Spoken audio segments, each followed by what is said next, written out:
لا الہ الا اللہ پڑھ کر اگر استعمال کی چیزوں پر دم کر دیں گے تو انشاءاللہ ان چیزوں کی حفاظت بھی ہوگی اور برکت بھی ہوگی. اور اگر لا الہ الا اللہ 65 بار لکھ کر اپنے پاس رکھیں گے تو ظالموں کے ظلم سے محفوظ رہیں گے.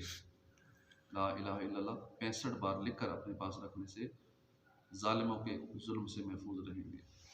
اور اگر یہی لا الہ الا اللہ 69 بار کاغذ پر لکھ کر یا لکھوا کر فریم بنوا کر مکان یا دکان وغیرہ میں لٹکا دیں گے تو انشاءاللہ وہاں آسیب نہیں آئے گا.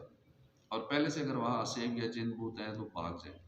خصوصاً جب نئے مکان میں شفٹ ہوں تو اس وقت یہ عمل کر لینا چاہیے، یا پہلے نہیں کیا تو اب کر لینا چاہیے اگر وہاں اس طرح کا مسئلہ ہو آسیب کا.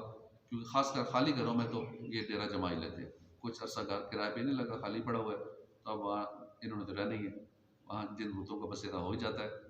تو اب ان کو بھگانے کے لیے یہ کر لینا چاہیے لا الہ الا اللہ 69 بار 69 ٹائمز لکھ کر یا لکھوا کر فریم کروا کے وہاں لگا دیں، اور انشاءاللہ وہاں سے ایسے جو نقصان پہنچانے والے ہوتے وہاں سے بھاگ جائیں گے. اعوذ باللہ